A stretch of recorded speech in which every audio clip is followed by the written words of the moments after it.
گفتگو مختصر رہے، باقی باتیں پھر کبھی اور صحیح انشاءاللہ۔ 26 رجب کا واقعہ ہے کہ جب امام حسین کو دربار بلایا گیا۔ اس ہجرت میں اور آپ کیسے شریک ہو سکتے ہیں؟ ایک جملہ سن لیجئے، مجھے اس کو تفصیل سے پڑھنا تھا، پھر کبھی اور پڑھوں گا۔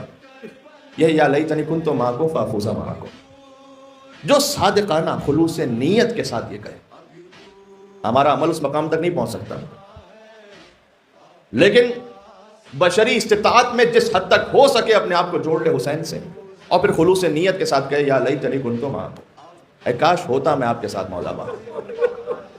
میں عرض کر رہا ہوں، لیاقت ہم میں سے کسی کی نہیں کہ ہم یہ کہہ سکیں، لیکن جب امام نے ہم سے یہ کہا، یہ بعض لوگ یہ کہتے ہیں کہ آپ کیسے کہہ سکتے ہیں یہ یا لیتنی کنت معکم؟ امام علیہ السلام نے ہمیں جو سکھلایا تھا، تو کیا امام نہیں جانتے تھے کہ 99.99% بلکہ شاید 100% میں سے کسی کی لیاقت نہیں ہے کہ اپنے آپ کو کربلا کے شہیدوں سے جوڑ سکے؟ لیکن پھر بھی امام نے کہا یہ پڑھو، تم یہ کہو، نیت میں رکھو، یہاں نیت کا اجر ہے۔ اللہ تعالیٰ آپ کو کربلا لے جائے انشاءاللہ۔ جو حسین تک پہنچے، من زار الحسین فقد زار اللہ علی عرشہ، وہ عرش پہ خدا کی زیارت کر رہا ہے۔ 26 رجب ابا عبداللہ الحسین بنی ہاشم کے جوانوں کے ساتھ مسجد نبی میں تشریف فرماتے کہ ولید کا قاصد آیا، حاکم مدینہ، اور اس نے کہا کہ ولید نے آپ کو بلایا ہے، دربار میں طلب کیا ہے۔ امام نے کہا اس سے کہو ہم آتے ہیں کچھ دیر میں۔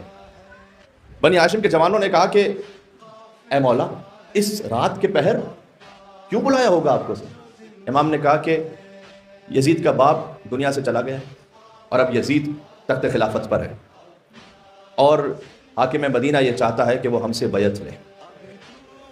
اتنے میں ولید کا قاصد پھر آ گیا کہ ولید آپ کا انتظار کر رہا ہے، آپ تشریف لے آئیے۔ امام نے کہا جب ہمیں آنا ہوگا ہم اپنے اختیار اور اپنی مرضی سے آئیں گے، اس سے کہو کہ ہم کچھ دیر میں آ رہے ہیں۔ کچھ دیر بعد اب عبداللہ علیہ السلام اٹھے اور بنی ہاشم کے جوان ان کے ساتھ چلے۔ امام نے کہا ان بنی ہاشم کے جوانوں سے کہ ولید نے مجھے تنہا بلایا ہے، میں تنہا دربار میں جاؤں گا؟ ہاں، اگر دربار میں میری آواز بلند ہو جائے تو پھر تم دربار میں آ جانا۔ ابا عبداللہ حسین علیہ السلام، کائنات کے حاکم، نواس رسول، جگر گوشہ بطول، پہنچے دربار میں۔ حسین کا دربار میں جانا کجا اور زینب کے دربار میں جانا کجا۔ اچھا، یہاں تو میں نے خانواد عصمت و طہارت کی مستور کی مثال دے دی نا، چلے میں ایک اور مرد کی مثال دیتا ہوں۔ حسین کے دربار میں جانا کجا اور زین العابدین علی کے ابن حسین کے دربار میں جانا کجا۔ سجاد کی تو گردن جھکی ہوئی تھی کہ جب دربار میں پہنچے تھے۔ ولید نے کہا کہ معاویہ دنیا سے چلا گیا ہے، اور اب یزید تخت خلافت پر ہے، اور یزید نے آپ سے بیعت کا مطالبہ کیا ہے۔ امام نے اس سے یہ کہا کہ رات کے اس پہر مجھے گوارا نہیں ہے کہ میں تجھ سے کوئی کلام کروں، کل دن میں مجھ سے بات کرنا، تب زمانہ یہ دیکھے کہ خلافت کا اصل حقدار کون ہے، اس کا بیٹا یا علی کا بیٹا۔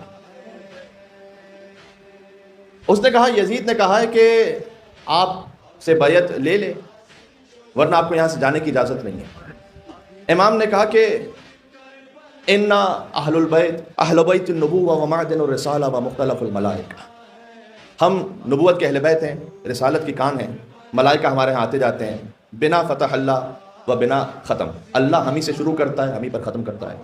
وَيَزِيد رَجُلٌ فَاسِقٌ فَاجِرٌ شَارِبُ خَمْرٍ قَاتِلُ نَفْسٍ مُحْتَرَمَةٍ، یزید فاسق ہے، فاجر ہے، کھلے عام شراب پینے والا ہے، اور اپنی محرم خواتین سے ناجائز تعلق رکھنے والا ہے، بے گناہ نفس کو قتل کرنے والا ہے، مثلی لا یبایع لمثلہ، مجھ جیسا کبھی اس جیسے کی بیعت نہیں کر سکتا۔ یہ کہہ کر اب عبداللہ علیہ السلام دربار سے چلنا چاہتے تھے کہ مروان وہاں موجود تھا۔ مروان نے کہا کہ اے ولید، حسین سے آج بیعت لے لے ورنہ سر قلم کر دے، اگر آج رات گزر گئی تو حسین تیرے ہاتھ میں نہیں آئیں گے۔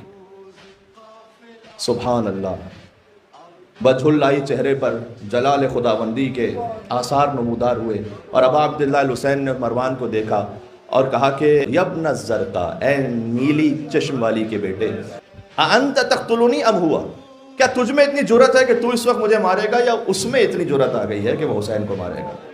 حسین کی آواز بلند ہوئی، بنی ہاشم کے جوان دربار میں داخل ہوئے. میں آپ سے ایک سوال پوچھ رہا ہوں، سب سے پہلے دربار میں کون داخل ہوا ہوگا؟